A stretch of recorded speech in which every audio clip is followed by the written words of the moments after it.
yang berbeza hanya cabang syariat. Ia berdasarkan keperluan umat mengikut zaman masing-masing. Syariat Islam yang dibawa oleh Nabi Muhammad sallallahu alaihi wasallam adalah lebih luas dan menyeluruh daripada syariat Rasul-Rasul alaihi wassalatu wassalam yang sebelumnya. Nabi Muhammad sallallahu alaihi wasallam diutuskan buat seluruh manusia dan jin sehingga hari kiamat. Manakala Rasul-Rasul sebelumnya diutus hanya bagi kaum mereka. Maksudnya ajaran Islam yang dibawa oleh Nabi-Nabi alaihi wassalatu wassalam bermula daripada Nabi Adam, Nabi yang pertama, sehinggalah Nabi akhir zaman Muhammad sallallahu alaihi wasallam. Dasarnya satu saja, iaitulah la ilaha illallah. Tidak ada Tuhan yang sebenar melainkan Allah.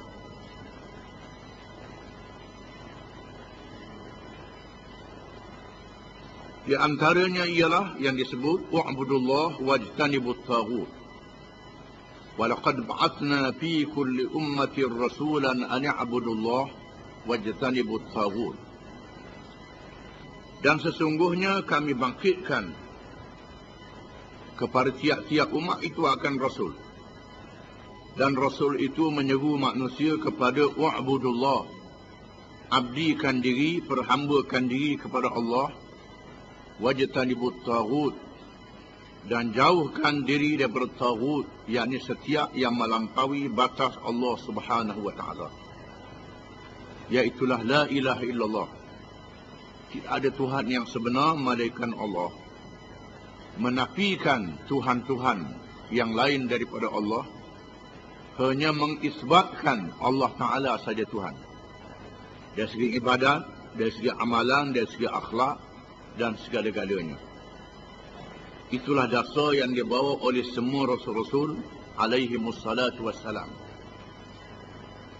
Maka di atas dasar ini, agama yang dibawa oleh Rasul dinamakan Islam, dengan makna menyerah diri kepada Allah Subhanahu wa taala. Dasarnya sama, yang berbeza ialah syariat. Terdapat hukum syariat yang berbeza, terutamanya dalam masalah muamalat, dalam masalah kehidupan. Kerana keadaan masyarakat yang berbeza, masa yang berbeza, kaum yang berbeza.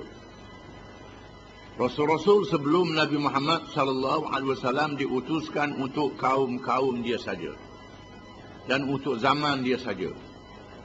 Maka syariatnya terhad dengan keperluan di zaman itu. Oleh kerana Nabi kita Muhammad sallallahu alaihi wasallam diutuskan oleh Allah kepada seluruh manusia di akhir zaman ini, kepada jin. Dan di akhir zaman ini Allah Ta'ala beri ilmu kepada manusia yang kita tengok sendiri pada hari ini, dengan berbagai-bagai alat yang canggih yang boleh menghubungkan mereka di antara satu sama lain dalam masa yang cepat, dalam masa yang segera, sehingga berita yang berlaku ribu-ribu batu dalam masa beberapa saat boleh sampai. Ini keadaan zaman sudah berubah. Maka Allah Ta'ala menurunkan syariat akhir zaman yang terkandung dalam Quran kepada Nabi Muhammad sallallahu alaihi wasallam, yang sesuai untuk seluruh manusia, untuk sepanjang zaman, untuk semua tempat. Inilah bezanya antara syariat Nabi Muhammad sallallahu alaihi wasallam dengan syariat Rasul-Rasul yang sebelum daripadanya. Nabi kita Muhammad sallallahu alaihi wasallam disempurnakan dengan risalah dan kenabian, serta disempurnakan agama dengan selengkapnya, dengan secukupnya. Kerana lepas ni dunia akan kiamat.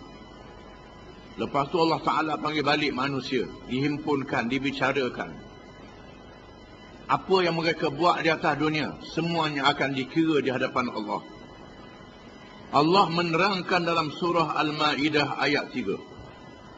Al-yawma ya'isal ladhina kafaru min dinikum. Fala takhshawhum wakhshawun. Al-yawma akmaltu lakum dinakum wa atmamtu alaikum ni'mati. Wa raditu lakumul Islam madina. Maksudnya, pada hari ini orang-orang kafir sudah berputus asa untuk mengalahkan agama kamu. Sebab itulah jangan kamu takut kepada mereka, dan takutlah kepada aku. Pada hari ini aku sempurnakan bagi kamu agama kamu, dan aku cukupkan bagi kamu nikmatku, dan aku redha Islam itu menjadi agama kamu. Ayat ini diturunkan ketika Nabi SAW mengerjakan Hajjatul Wada', haji selamat tinggal, untuk menyatakan kesempurnaan agama Islam. Bukan ayat yang paling akhir diturunkan. Setengah kitab menyebut ini ayat paling akhir, itu tak betul. Ayat yang paling akhir ialah ayat dalam surah Al-Baqarah, "Wattaqu yawman turja'una fihi ila Allah. ثم توفى كل نفس ما كسبت وهم لا يظلمون."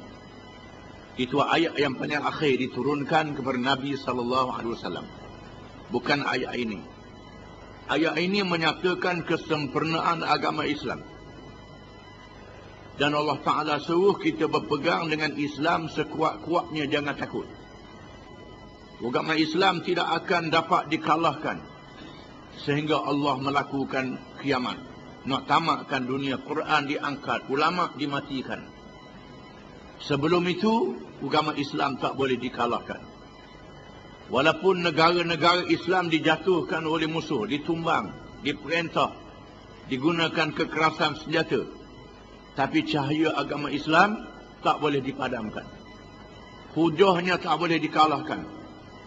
Hujah-hujah yang ada dalam Quran tak boleh dilawan. Semua ajaran-ajaran yang lain yang direka, yang dibuat untuk menyelesaikan masalah manusia, gagal, tak berjaya. Tak boleh nak buat apa. Di sini menunjukkan benarnya agama Islam, di mana hujah Quran tak boleh dipatahkan oleh musuh sekali-kali. Begitu juga agama Islam tak boleh dihapuskan. Musuh-musuh Islam menjajah negeri-negeri orang Islam. Negeri Islam di Asia Tengah, Asia Tenggara, negeri Arab, di Afrika, dipecah, dibahagi-bahagi sesama mereka. Nak dihapuskan huruf Quran. Huruf Quran dihapuskan, huruf Jawi tak ada. Tapi Quran tak boleh dihapuskan. Di Turki dihapuskan tulisan Quran, tapi Quran tak boleh dihapuskan. Agama Islam berkembang. Bukan sahaja agama Islam berkembang dalam negeri orang Islam, dalam masa yang sama juga cahaya agama Islam masuk ke negeri-negeri kafir. Di negeri kafir, cahaya agama Islam boleh masuk, tak boleh dipadamkan. Ini betul sebagaimana yang disebut dalam ayat ini. Oleh kerana itu, kita kena yakin kepada agama Islam. Bukan sahaja agama yang diredai oleh Allah, agama Islam juga adalah nikmat Allah yang Allah Ta'ala beri kepada kita untuk menyelamatkan kita di dunia dan di akhirat. Barang siapa yang berpegang dengan Islam, selamatlah dia di dunia, selamat dia di akhirat. Barang siapa yang tak berpegang dengan Islam, tak selamat. Nak tipu dengan Islam tak boleh juga. Ubuhlah Islam ilahi, Islam hadari, Islam apa pun. Tak boleh. Islam tetap disempurnakan oleh Allah, teguh dan kuat. Manusia yang cuba nak mainkan Islam saja yang akan rebah. Islam tidak jatuh sekali-kali. Ini jaminan daripada Allah Ta'ala. Kitab-kitab zaman dahulu, Taurat, Injil, Zabur, boleh diubah dan dipindah. Quran tak boleh diubah dan dipindah. Tak boleh diubah dan dipindah sekali-kali. Akan dipelihara oleh Allah, kecuali di akhir zaman, bila dunia nak ditamatkan riwayatnya, Allah Ta'ala matikan ulama-ulama, dan Allah Ta'ala cabutkan segala huruf-huruf Quran tak boleh dibaca lagi. Kalau ada pun tak boleh baca dah. Itu yang berlakunya. Bila berlaku demikian, dunia akan dihancurkan, akan dimusnahkan semuanya, dan akan berlakunya kiamat yang besar.